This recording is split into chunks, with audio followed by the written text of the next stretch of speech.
C'était Mild Bee de Anderson Park et vous êtes toujours sur Globule Radio 90.5. Alors on est en présence de Lara Salgado dont Mélanie a préparé un petit portrait. Lara Salgado, vous êtes une femme au parcours étonnant. Née au Portugal, vous avez fait de votre vie une vie de nomade et beaucoup voyagé à travers le monde. Vous êtes arrivée dans nos montagnes avec ce vieux rêve d'enfant et des images des Alpes dans les films d'Heidi. Vous aviez envie de venir ici, de voir de vos propres yeux. En arrivant à Chamonix, vous avez d'abord travaillé comme réceptionniste au Morgan, puis rapidement gravi les échelons, jusqu'à devenir manager des Aiglons et de l'hôtel Héliopique. Ça vous a permis de continuer à partir à l'étranger avec votre compagnon de vie. Et durant les 10 années passées, vous avez voyagé principalement au Maroc, où un projet est d'abord né comme une petite graine. Puis il a grandi au fil des ans et il s'est nourri de chaque voyage, en regardant les artisans travailler. Et votre projet est devenu grand, créer une marque par les femmes et pour les femmes. Il faut dire que vous aviez l'œil nourri par les connaissances de votre papa qui travaillait dans une usine de coton. Il vous a transmis le respect de la fibre organique. Pour vous, le coton, ce n'était pas une option. Non, car c'était trop polluant et beaucoup trop d'eau. Impossible. Alors vous vous êtes dirigé naturellement vers la laine avec sa si belle signification et tout le travail derrière. Dessiner et créer des vêtements avec le savoir-faire des Berbères, une marque éthiquement correcte, accompagnée du grand savoir-faire ancestral.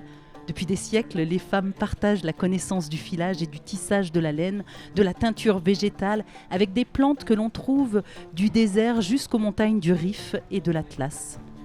Vous avez travaillé d'arrache-pied pour faire naître tout ça, appris que le silence était une réponse en Europe, et vous vous êtes battu pour y arriver. By Berbera est née, votre marque de prêt-à-porter, d'accessoires de haute gamme pour femmes, fait main, grâce au savoir-faire traditionnel des artisans berbères du Maroc, et fait de pièces exclusives et d'exception. Les tirettes et les fermetures éclairs des pochettes sont fabriquées au centre de formation des jeunes handicapés au Maroc, le centre Amnougar à Ouarzazate. By Berbera, éthiquement correct, c'est du slow fashion. Lara Salgado, bonjour et bienvenue dans Rancard au Little. Bonjour Mélanie, bonjour à la radio. Un grand merci d'être ici parce que c'est une très belle opportunité pour parler de By Berbera. Et je vous remercie de votre synthèse qui est super. Je pense qu'elle est même exagérée dans le sens je me sens toute petite. Mais c'est exactement cela ce que vous dites. By Berbera est un rêve qui a pris forme déjà, qui a des petites jambes qui commencent à marcher. Et c'est une idée, comme vous aviez dit, qui est née au long de beaucoup de kilomètres dans le Maroc. Et chaque détail, je l'ai réfléchi pour qu'on arrive là aujourd'hui. C'est une marque où mon plus grand envie, c'est de mettre à la valeur d'abord ce monde artisanal qui a des siècles de connaissances et d'histoire, et en même temps de mettre en valeur tous ces gens, tous ces artisans qui sont à mon côté et qui travaillent pour produire mes idées. Parce que voilà, c'est que du nouveau pour eux. Je l'ai changé un peu le regard qu'ils avaient vers eux-mêmes, surtout pour les femmes, parce que c'est aux femmes que je crois énormément. Parce qu'en Afrique, pour ceux qui connaissent l'Afrique, les femmes sont un grand pilier. Je pense qu'elles sont un grand pilier dans tout le monde et pas que dans l'Afrique. Mais en Afrique, une femme représente énormément. Et quand vous pouvez, d'une façon respectueuse, aider avec leur travail et les mettre en valeur avec ce qu'elles savent faire, vous pouvez aider toute une famille. Il y en a dans plusieurs femmes, vous pouvez aider toute une communauté. Et presque un village, hein? Absolument. Dans un des villages où nous travaillons, parce qu'à ce moment, je travaille avec 5 différentes coopératives spécialisées dans chaque étape de la production artisanale. Il y a une des coopératives avec qui je travaille qui est dans l'Atlas, qui s'appelle Agouim. Aujourd'hui, c'est comme une tante, la présidente de cette coopérative. Et c'est un village très pauvre. C'est pour cela que je travaille avec des coopératives entre l'Atlas et le Sahara, où ce savoir-faire artisanal est énorme, mais il a aussi une grande et énorme pauvreté. Bien sûr. Et du coup, pourquoi c'était important pour vous de faire une marque éthique pour aider ces femmes, justement, pour aider les communautés? Pourquoi pour vous Pourquoi Peut-être c'est ma nature aussi. J'ai une nature très créative. Oui. Et sans prétention, je dessine beaucoup depuis toute petite. Et le côté éthique, pour moi, ça me semble naturel. Ce respect vers l'être humain, vers l'histoire de notre planète. Parce que depuis la Deuxième Guerre mondiale, nous, en Europe, on a oublié un peu, pour aller vite, parce que les pays étaient détruits, on a commencé à investir énormément dans la machinerie, dans la série. Et on a oublié beaucoup de nos racines qui arrivent de là-bas. De ce cumul d'histoire et de connaissances fait main. Et pour moi, l'éthique, ça me semblait complètement naturel. C'est ma nature, dans le sens de respecter ceux qui travaillent avec moi, de faire des choses qui sont uniques dans sa beauté et dans ses modèles, et en même temps faire des choses qui seront intemporelles, que vous achèterez une fois dans votre vie et que vous pouvez même, j'espère, laisser à une fille ou à une nièce. C'est ça le rêve. Que l'histoire se perdure. Et du coup, la laine, alors racontez-moi un peu la laine, le travail de la laine dans le respect, etc. C'est quoi? La laine, pour moi, comme vous aviez dit, moi j'ai grandi avec le coton, avec mon père. J'ai beaucoup appris, même si je ne travaillais pas dans l'usine, mais j'ai beaucoup appris dans ce respect des fibres naturelles, à les comprendre, à regarder la qualité plutôt que l'étiquette.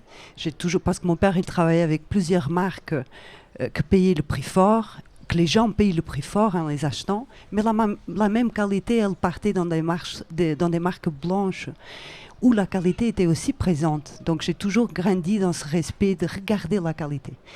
La laine, au Maghreb et en Afrique, elle est présente partout. Et elle ne consomme pas d'eau comme consomme le coton. Et derrière les chèvres et les moutons, il a tout un respect.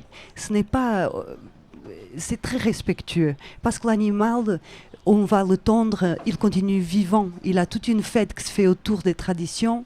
Il a toute une histoire autour de ces femmes qui connaissent la laine et qui connaissent tout ce qui va avec ce fil.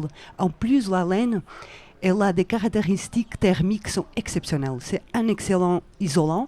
En fait, quand vous allez dans les maisons des Berbères, des Touaregs, il a la laine partout. Vous avez les tentes qui sont faites avec la laine de chameau, avec les Touaregs. Vous avez la laine qui est utilisée pour faire les tapis, parce qu'elle vous isole de la chaleur et en même temps du froid. Et c'est pour cela que je crois beaucoup à la laine. On va écouter un petit peu de musique.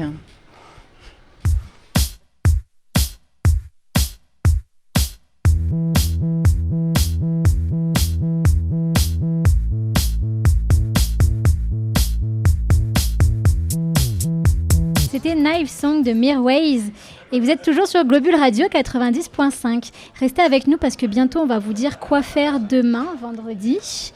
Et on est toujours avec Lara Salgado. Alors Mélanie, tu avais encore quelques questions.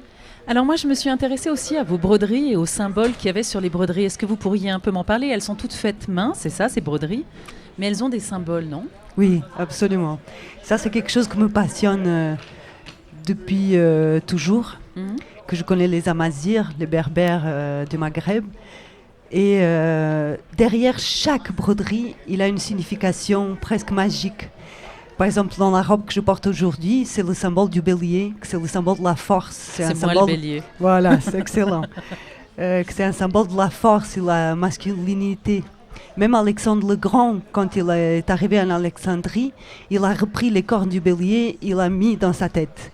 Et donc il a des symboles que moi je pensais qui appartenaient en fait à certaines cultures. Et quand je me suis approchée des Amazirs, j'ai compris que ces symboles ils voyagent depuis plus de 5000 ans.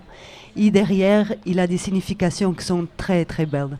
Par exemple, il a le symbole de la mouche. La mouche, c'est le symbole de la vie, la persévérance, parce qu'elles harcèlent tout le temps, tout le monde, les animaux, les personnes. Mais c'est un symbole de force et de vie.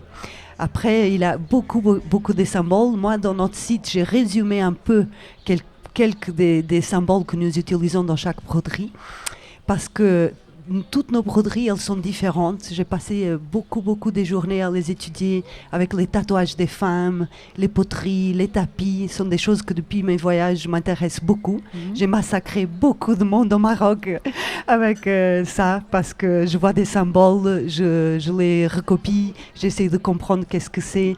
Et par exemple, le symbole du diamant, c'est le symbole du losange, c'est le symbole de la femme, de la féminilité. C'est un symbole qui a voyagé même dans la culture grecque et qu'on voit que c'est un symbole même pour les Aztèques, pour les Mayas, il est là. Et moi, je m'intéresse beaucoup à toute cette symbolique. Absolument. Du coup, on pourrait dire que votre travail, c'est un peu de la poésie aussi. Oui, je pense aussi. Ouais. Je pense qu'avec nos objets, il a une beauté, comme vous dites, poétique. D'accord. Et j'aimerais qu'on parle un petit peu du coup, comme c'est tout fait main, etc., le coût n'est pas le même. Je crois que vous veillez aussi à payer vraiment bien les gens pour leur travail. Vous pourriez me donner un peu une idée de fourchette de prix et puis comment ces prix-là s'expliquent en fait? Bien sûr. Donc déjà, il a le prix de la laine. Nous, à ce moment, nous travaillons avec une laine 100% mérinos traitée en Italie. Oui. Pourquoi? Parce qu'à ce moment, nous travaillons, j'espère un jour qu'on arrivera à cette qualité, parce que la laine au Maroc, malheureusement, pour le moment, nous n'arrivons pas à avoir un fil qui soit aussi bon que celui-ci que nous utilisons à ce moment. D'accord. Mais j'y travaille pour que dans le futur, nous aurons une petite partie de la production, ou même toute la production, je rêve, parce qu'il a un mouton qui s'appelle le Sirois, qui a toutes les caractéristiques, mais il faut encore savoir le traiter jusqu'à cette qualité. Donc déjà, le prix du mérinos, ça coûte 50 € le kilo. Il faut savoir que nous sommes à une moyenne de 700 grammes à mètre carré de poids de laine mérinos. Après, mes brodeuses, je les paye très bien. C'est-à-dire, les broderies, elles peuvent être entre 25 à 40 € de broderie, seulement ça. Par une pièce, pour une seule pièce. Ouais. Absolument. Après, il a aussi le prix du tissage, que je paye très bien à mon tisserand-chef, Ardouane, parce que quand je parle, je pense à tous ceux qui sont avec moi. Oui. C'est une grande famille des artisans qui sont aujourd'hui à mon côté avec Berbera et que je paye très justement. Et donc, il a le prix du tissage, c'est à peu près 20 € le mètre carré. Donc, vous imaginez très vite comment ça chiffre. Bien sûr. Après, il a la douane. Moi, j'ai une moyenne de 15 € par unité de prix de douane parce que j'ai tout payé pour entrer en Europe. En fait, on ne paye pas les taxes douane, mais nous payons la TVA à l'entrée en Europe. Et j'ai tout payé pour que j'aime bien que les choses soient droites et transparentes parce que c'est que dans cette démarche que nous pouvons continuer à faire ce que je fais parce que sinon ce n'est pas possible. Et alors qu'est-ce que vous pensez d'une robe qu'on pourrait acheter à 5-6 € là en solde en ce moment? Je trouve que c'est honteux. Là, c'est des machines branchées 24 heures sur 24, des personnes pressées comme des citrons à travailler derrière une machine à coudre, ou même le temps d'aller aux toilettes, c'est décompté. Moi, j'ai beaucoup étudié cela. Il y a des usines en Éthiopie qui payent 23 € par mois, 6 jours sur 7, à ces couturières. Et des grandes marques de luxe, ils sont à travailler. Comme au Maroc aussi, à Casablanca. Moi, je ne souhaite pas je ne souhaite pas avoir un manque de respect vis-à-vis de ceux qui travaillent dans le fast fashion. Mais ce n'est pas dans cela que je crois que nous pouvons avancer dans notre planète.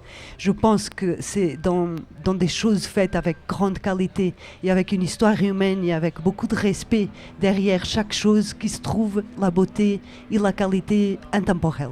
C'est pour ça qu'on vous reçoit au Little, qui est aussi le slow food. Absolument, c'est super. De produits locaux et bio de Chamonix-Sud. Oui. J'avais une question sur votre boutique. Donc la boutique est éphémère. Sa construction était assez complexe un petit peu à cause du Covid. Comment est-ce qu'on peut acheter vos pièces si on ne peut pas se déplacer à cette boutique qui va durer que jusqu'au mois de septembre? Voilà, ça c'est un grand sujet parce que j'y travaille tout le temps avec beaucoup d'énergie. Parce que pour trouver la boutique éphémère, c'est une opportunité tombée du ciel que je remercie. Grazie Michela. Parce que grâce à cet ami j'ai pu avoir cette boutique parce que sinon ce n'était pas possible. D'accord. Et donc aujourd'hui nous vendons sur Etsy. Nous avons un peu de produits mis en vente sur Etsy. Et ce que nous cherchons, moi je dis toujours nous parce que c'est moi et Berbera. Oui, bien sûr. Ouais. Même si je suis, disons, toute seule à tout faire, mais avec les artisans, avec mon mari et Fabienne et tous les artisans qui sont avec moi. On est une grande famille. Nous cherchons exactement où avoir des points de vente, que ce soit par Internet. Oui. Vous avez un site déjà, vous pourriez nous donner le site ? C'est www.byberbera.com. Et très bientôt, nous aurons aussi des produits mis en vente sur notre site parce qu'on a le droit avec le domaine que j'ai acheté. C'est juste que c'est une grande logistique, trouver les tailles pour les robes des filles. Moi, j'ai une copine qui fait les photos pour une taille. J'ai aussi une autre copine qui va faire pour une autre taille. Mais il faut toujours chercher. Je n'ai pas encore les 3 autres tailles que nous avons pour le moment. Et donc, il faut faire beaucoup de photos pour y mettre les produits. Bien sûr, oui. Et je cherche des contacts toujours pour avoir, bien sûr, cette visibilité au niveau de la vente. Très bien. Et en tout cas, un grand merci d'être venu aujourd'hui jusqu'à nous. Et puis, on souhaite un grand succès à By Berbera. Merci beaucoup à la radio et à vous, Mélanie, à vous, Claire. Merci. Merci. Au revoir.